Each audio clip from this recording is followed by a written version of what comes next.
Takže zdravím všetkých, ktorí pozerajú toto video.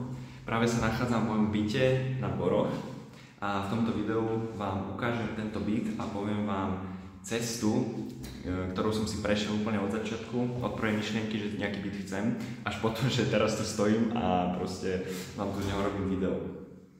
Takže rozhodol som sa, že toto video bude dlhšie, asi 15-20 minút by mohlo mať a ukážem vám to takto na začiatku ten byt, potom pôjdem niekde von do okolia a budem rozprávať, snáď to bude v pohode počuť. Takže je to jednoizbový byt, je úplne v podstate nový, toto všetko skolaudované bolo pred, na začiatku ešte 2024 alebo koncom 2023 a ja to možno, vlastne takto vám to ukážem, ono video trošku skresluje, ale možno, že by som to možno trošku mohol takto. Čiže vlastne máme tu takto kúpeľňu, ktorá je veľmi taká útulná a som tam. Áno, som. Ďalej vlastne oproti kúpeľni je potom skriňa a miesto na práčku. A ďalej, keď pôjdeme, tak to vlastne uvidíte nejaký kuchynský kútik alebo proste kuchynskú časť s kuchynskou linkou. Takto vlastne je to navrhnuté, aby tu človek sedel pri okne a mal nejaký výhľad. Je to celkom také upokojujúce. Ďalej vlastne sa nachádzame momentálne, prešli sme asi o 1 meter ďalej a nachádzame sa v obývačke. A potom tu máme takto akože spací kútik. A to je v podstate všetko. Celkovo tento byt na seba, ešte vám to možno ukážem aj takto z nejakého pohľadu. Celkovo tento byt má rozlohu 35 m2, je obývateľná plocha. A ten balkón samotný má nejaké 3 m2. Naozaj je to akože fakt jednoizbový byt pre jedného, maximálne 2 ľudí. Ešte vám idem takto na balkón a môžete si pozrieť výhľad. Ten výhľad je vážne super. A východ slnka tu tiež stojí za to, on vychádza takto pekne spoza tých kopcov. Tak keď vám poviem takto, že keď som tento byt dostal kľúče, že bolo všetko vyriešené a prišiel som sem a spal som tu prvýkrát, mal som tu svoju posteľ, všetko. A prvýkrát, keď som tu spal na svojej posteli, tak som normálne objímal stenu. Lebo ten pocit to je niečo, čo vám neviem ani opísať. Keď vy máte nejaký sen a zrazu ten sen je realita a vy ho môžete takto proste chytiť a vnímať, že to není niečo len takto v hlave, nejaká myšlienka, tak to je fakt pocit, ktorý niekto možno už to zažil a kto to nezažil, tak proste neviem vám to vysvetliť, ale je to veľmi dobrý pocit. Je to taký pocit uspokojenia a zadosťučinenia a máte taký zo seba pocit toho, že konečne to máte a ani tomu nedokážete uveriť. A ani si to nedokážete uvedomiť, že sa to naozaj deje. A môj plán s týmto bytom je taký, že budem ho prenajímať. Budem ho prenajímať z dôvodu, že mám ho normálne na hypotéku kúpený a nedokázal by som tu momentálne žiť sám a nejako prežiť, plus ešte platiť hypotéku a všetky veci. Ale ja to mám nejako premyslené v tej hlave a myslím, že jedného dňa to bude super. Takže ako to celé začalo, tento príbeh? Ja teraz vyjdem postupne von a poďme aj do výťahu. Takže ako to celé začalo? Asi v roku 2017 som s mojou mamou bol v byte blízko Bratislavy, ktorý ona tiež prenajíma a vtedy ho vlastne kupovala. Boli sme sa tam spolu pozrieť, aj s môjim bratom ešte, alebo nepamätám si presne, ale bol som tam 2017, alebo nejako tak.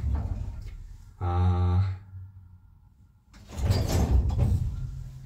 vtedy to som mohol mať koľko rokov?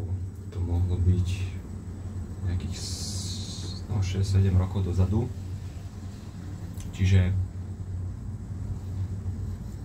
no, trepem, neviem teraz presne tie dátumy, hej, ale proste ešte som bol menší, nemal som ani 18. A už vtedy sa mi to strašne zapáčilo, ten pocit, keď niekde prídete do nejakej nehnuteľnosti a proste máte tam tú vôňu, že je to všetko také nové a že to je proste akože není to len nejaké na papieri nakreslené, ale proste ste tam a vnímate to, nasávate to. Tak vtedy sa mi to strašne zapáčilo a povedal som si, že dal som si do hlavy ten sen, že aj ja to proste chcem jedného dňa robiť. A nevedel som, že koľko budem mať rokov, aký byt to má byť, kedy proste za koľko si ho mám kúpiť a všetky tieto veci, vôbec. Iba som si proste povedal, že jedného dňa budem mať byt a budem ho prenajímať. Tak teraz fúka, dúfam, že to bude v pohode. Pôjdem tu, také jazierko je tu, v tejto štvrti. No a ja som si nejako, ono to všetko súvisí aj s tým, čo som tu robil video o tých depresiách a úzkostiach. Je to všetko na seba nadviazané, ale ten zlom prišiel asi vtedy, keď bol minulý rok 2024, začiatok roka. A vtedy som si uvedomil, že je ten správny čas začať sa hýbať. Ísť proti tomu snu.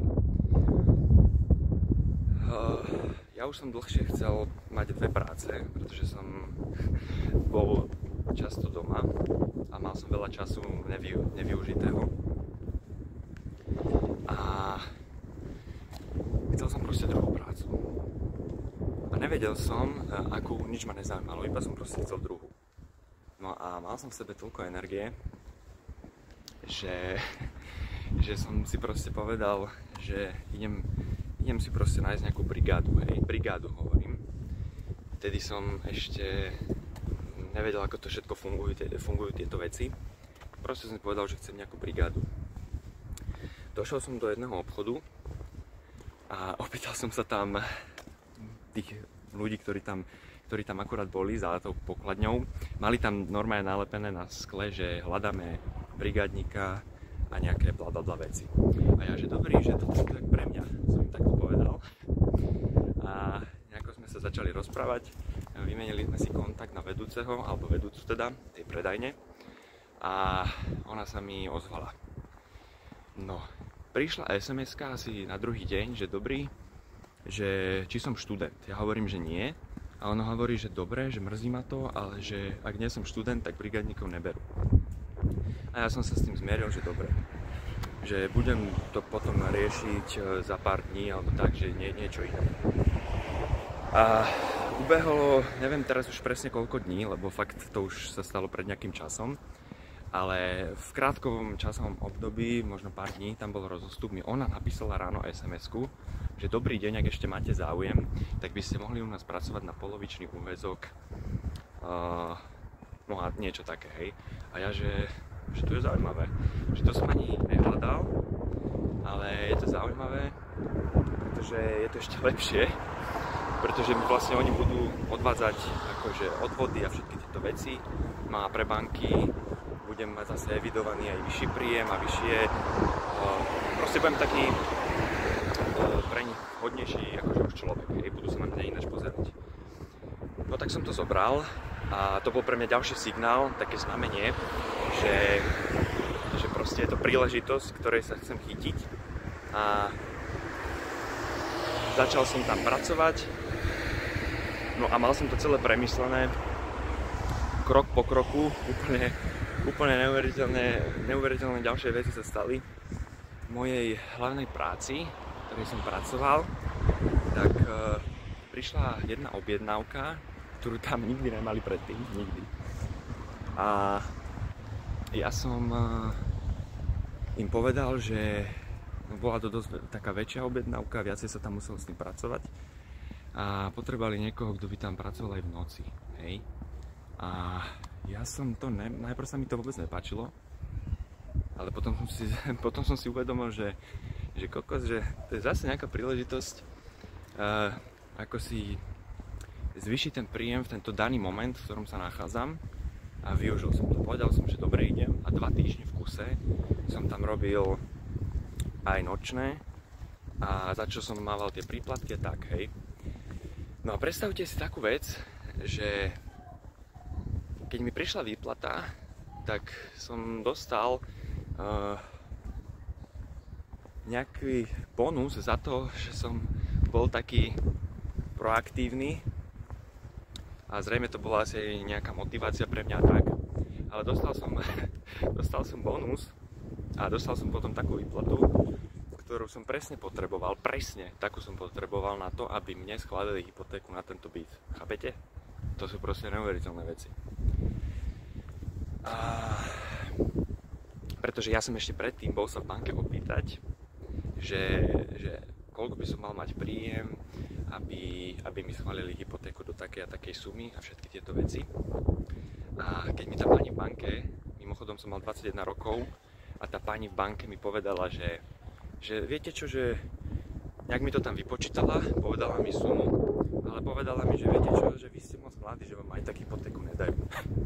To keď mi povedala, tak ja som bol veľmi z toho až šokovaný, aj keď je to pochopiteľné, hej, teraz už tomu viacej trošku rozumiem, takže to chápem, ale vtedy som bol z toho taký, poviem, nasratý, že som sa tam s ňou trošku začal, akože výmenu názorov som s ňou mal, že ako, čo si ona dovoluje mi to takéto veci hovoriť. A išiel som odtiaľ preč, hej, ale zostala mi myšlienka v hlave, že potrebujem takúto výšku príjmu mesačnú, aby mi schválili takú a takú hypotéku. To bola pre mňa jediná vec, ktorá ma zaujímala. Potom som robil všetko preto, v jednej aj v druhej práci, aby som mal tieto príjmy, ktoré som potreboval. A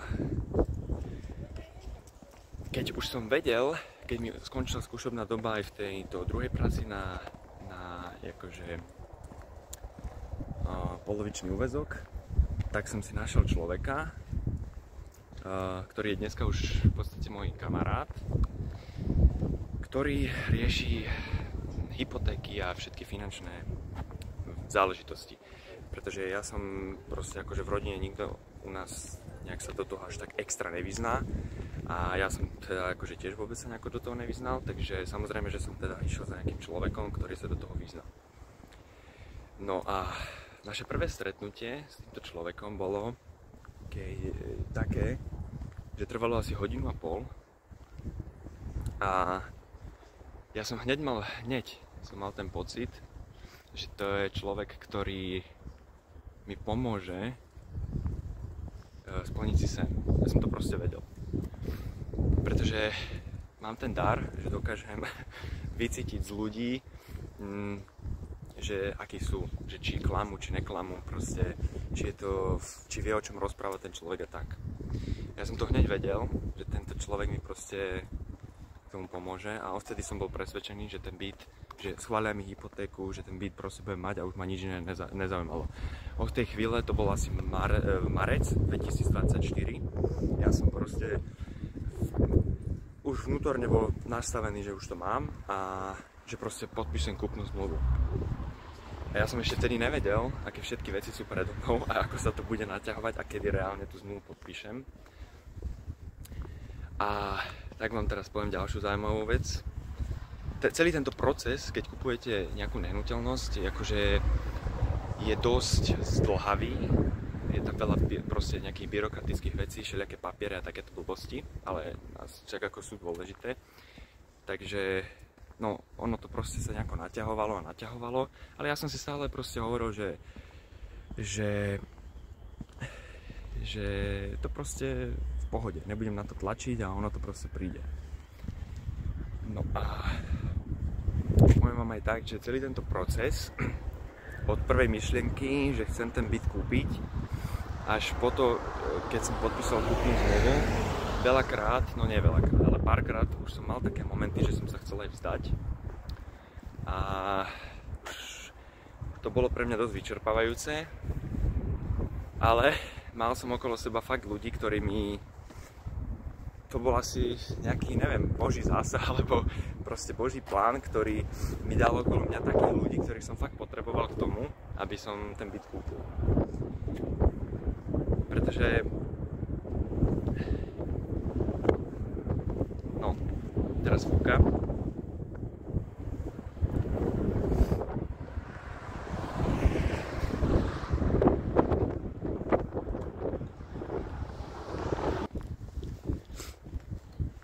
No, musel som trošku to stopnúť, lebo tam začalo veľa fúkať. A zabudol som, čo som hovoril. V každom prípade áno, to som chcel povedať, že teda bol to náročný proces a chcel som sa aj vzdať. A mal som teda ľudí, ktorí mi pomohli a za to som im vďačný. A to je tiež myšlienka, ktorú chcem povedať, ktorú si uvedomujem, že nedá sa nič dosiahnuť úplne sám. A snažím sa byť vďačný a uvedomovať si všetkých ľudí, ako aj v rodine, aj v práci, proste aj v nejakom blízkom okolí alebo okruhu, ktorí mi hocičo len proste povedali, ale nejako mi pomohli, tak je dôležité byť si vedomý, že proste máte okolo seba niekedy ľudí a fakt stačí proste, keď vám ten človek povie len v krátkom rozhovore nejaké vety, ale musíte počúvať. Musíte počúvať s ušami, hej. A trošku potom, keď aj tá debata skončí, sa nad tým zamyslieť, o čom ste sa bavili a prehodnotiť si to, čo vám ten človek povedal a na základe toho sa rozhodnúť. No a najväčšia halúz je na tom to, že keď mi mali už schváliť hypotéku, tak mal som to žiadosť podanú do viacerých bank a z jednej banky už došla odpoveď, že mi schválili hypotéku v nejakej výške, hej. A čakal som ešte na druhú banku, lebo tam boli nejaké výhodnejšie tieto veci. A trošku som sa toho bál, že ako to dopadne. Ešte teda takto. Z tej banky, z ktorej som dostal odpoveď, tak to bola vlastne taká nižšia trošku suma, s ktorou sme až tak nerátali, ale furt to bolo, že mi to vychádzalo. A tá druhá banka, tam sa čakalo na to, že oni mi mohli schváliť ešte vyššiu sumu, len sme teda čakali na to, že ako to dopadne. A oni si to tam znova preverovali mňa, požiadali druhýkrát, aby sme poslali papiere a všetky veci. No a asi týždeň prešiel a dostal som info, že v tej druhej banke, ja som ešte vám takto poviem, v tej prvej banke, keď prišlo tá informácia, že koľko mi schválili, ja som si vtedy povedal, lebo to už bolo veľmi rizikové pre mňa akože po finančnej stránke, že keď mi to neschvália v tej druhej banke, tú vyššiu sumu, že nejdem do toho. Tak som si povedal, lebo bolo tam veľa ďalších ešte faktorov, ktoré som musel upraviť, aby sa to dalo nejako celé proste dotiahnuť do konca. A aj som mal to už prepočítané, že koľko asi budú tie splatky a všetky veci, takže som vedel, že keď to pôjde v tejto sume, že to proste bude dosť akože náročná situácia. Ale furt sa to dalo. A ja som si teda povedal, že keď z tej druhej banky mi schvália nižšiu sumu, takže nejdem do toho. A viete, čo sa stalo? Že oni mi schválili v tej druhej banke presne takú istú sumu. Úplne, že presne, chápete to? Ten finančný alebo hypotekárny špecialista mi vtedy povedal, že to sa fakt, že málo kedy stáva, že dve banky schvália úplne rovnakú hypotéku. A oni nevedeli o tom nejako. No a to mi vtedy tiež dalo taký signál, a už som bol dosť na tom taký, že nevedel som sa vôbec rozhodnúť, teda, že čo mám robiť, lebo keď už si idete podpísať zmluvu do banky, že máte 30 rokov hypotéku v nejakej výške, musíte proste každý mesiac platiť tie splatky, tak to už je dosť veľké rozhodnutie a máte proste nejaké bremeno na pleciach, alebo nejakú zodpovednosť, ktorú si nosíte so sebou a ešte keď je do toho zarátaná napríklad aj vaša rodina, tak je to akože dosť veľké rozhodnutie. A ja som teda nevedel, čo mám robiť a aj pýtal som sa veľa ľudí proste a už to bolo na mňa dosť také psychicky náročné toto rozhodnutie. Ale keď som dostal túto informáciu, že obidve banky svali takú istú sumu, tak to bolo pre mňa zase také, jak keby nejaký signál z hora, že ty čo vymýšľaš, že proste, že mám do toho ísť, že tak som sa rozhodol, že idem do toho a išiel som do toho. Podpísal som zmluvu na hypotéku a potom nejako ten proces, kým sa to načerpalo a všetky tieto veci trvalo zase nejaké ďalšie 2 mesiace a tak. Takže kým som reálne tú zmluvu k tomuto bytu podpísal, ktorý teraz síce není za mnou, je predo mnou, tak ubehlo asi 5 mesiacov alebo 6.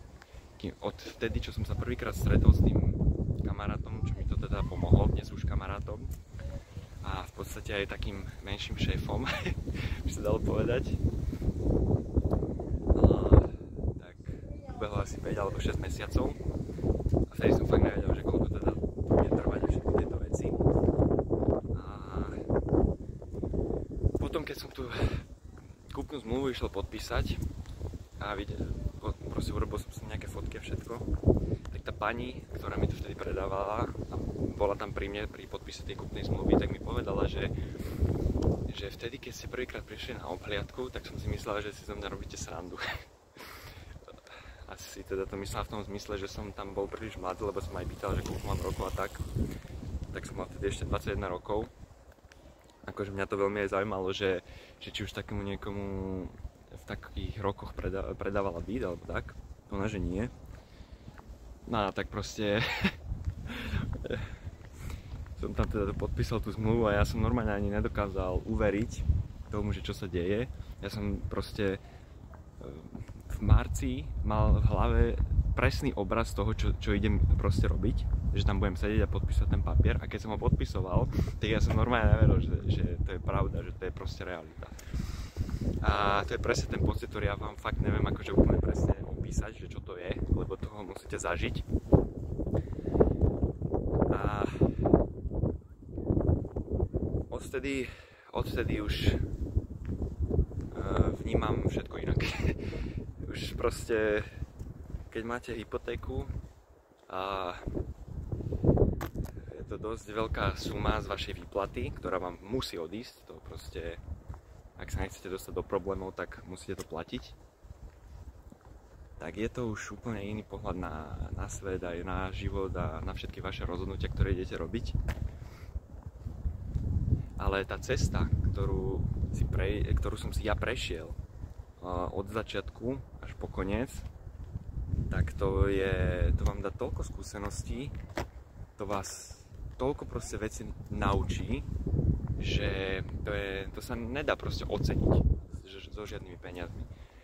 Toľko príležitostí a jedna z nich je napríklad aj pracovná, ktorú som dostal od tohto hypotekárneho špecialistu alebo finančného poradcu, tak v podstate už dnes pre nich pracujem a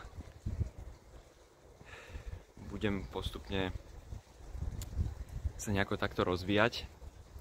A chcel som povedať, že paradox na tom je ten, že som prvýkrát prišiel do banky ešte iba s tou otázkou, že chcem sa opýtať, že aký musím mať príjem a tieto veci, že akú výšku by mi schválili. A tam mi povedali, že mne nedajú hypotéku, lebo som mladý. A to bol ten zásadný kľúčový moment pre mňa, lebo keby som si vtedy povedal, že tá pani má pravdu, že kašlem na to, tak dneska by som toto video nerobil. Ale ten moment bol v tom kľúčový, že ja som si povedal, že nie, vy nemáte pravdu. A dneska tu držím kľúč od bytu a zmenil sa mi život radikálne. Takže určite ešte veľa vecí, ktoré som nepovedal. A týmto by som aj chcel dať tak do povedomia, že naučil som sa už veľa vecí a ešte sa určite aj naučím. Aj proste ohľadne financií a celkovo tá nejaká finančná zodpovednosť a gramotnosť za tieto veci, tak tiež je to jedna z vecí, o ktorej som akože tak kvázi sníval a som si hovoril, že proste chcem byť taký človek, ktorý to všetko má pod kontrolou a tak. Na dnes už čiastočne to je tiež pravda. Takže asi toľko. No a na záver by som teda ešte povedal takú myšlienku, ktorá ma tiež napadla, že som nemal nič nasporené, hej, na tento byt. A tiež by som vám chcel takto možno poradiť, lebo ak je tu niekto v mojom veku, alebo mladší, možno trošku starší, tak určite vám odporúčam, že nejaké sporenie spraviť, alebo nejaké investície, niečo proste majte, postupne si odkladajte, alebo hocičo, len proste niečo s tým robte, kým nemáte hypotéku, pretože myslím si, že tak 90% z nás, všetkých ľudí, ktorí pracujeme, tú hypotéku raz aj tak budú mať a keď na ňu niečo budete, k nej niečo už budete mať nasporené, tak všetko vám pôjde jednoduchšie a bez nejakých stresov alebo minimálne s menším stresom a s menším strachom. A keď si budete odkladať alebo investovať proste len nejakých 20, 30, 50 eur mesačne a vy zarábate možno 1000, tak to je proste stále iba omrvinka, ale za tých pár rokov to môže byť proste rozhodujúca suma, či byt alebo dom, ktorý si budete kupovať, budete mať alebo nebudete mať. Takže ja som takúto informáciu nemal a nebol som úplne múdry v tomto, ale našťastie sa to nejako podarilo. A ešte poviem takú zaujímavú teda vec, keď už sme na konci, tak celý tento byt jednoizbový aj s parkovacím miestom a pivničkou som kúpil za 163 300 eur. A na jednu izbu je to suma taká, aká je. Sú aj lacnejšie, sú aj drahšie, ale je to nehnuteľnosť a nehnuteľnosti budú vždycky proste tiež ako investícia. Pokiaľ vám sa niekto nehodí bombu alebo nespadne sa nejaký meteorit, tak si myslím, že stačí len vydržať a za niekoľko rokov to bude mať určite nejaký plusový prínos do môjho života aj do hocikoho iného života, ktorí niečo majú. Pretože aj keď si poviete, že mám to na hypotéku a že to není moje, že to je banky a tak je tam veľa proste vecí, ktorými v máloročnom období, ktoré proste vie vám to veľa vecí priniesť, hej, do pár rokov, aj keď proste máte na to hypotéku. A není to tak, že proste, že teraz, aj keď mám hypotéku a niečo by sa mi napríklad stalo, tak teraz je koniec sveta, hej. Samozrejme by to bola nepríjemná situácia, ale vždycky sa to dá nejako vyriešiť. A není to hneď tak, samozrejme, že keby som jedenkrát nezaplatil hypotéku, že by mi ten byt hneď zobrali, hej. Takže už by to bol samozrejme problém, ale nebolo by to hneď také radikálne, že proste nefunguje to úplne až tak hrozne, ako si to možno niektorí ľudia myslia, takže len toľko k tomu. Ten byt má aj parkovacie miesto a pivničku, to som hovoril. No a tak teda, takže dúfam, že niekoho to možno inšpirovalo a ja vám ďakujem za vypočutie alebo za pozretie a pekný deň vám prajem.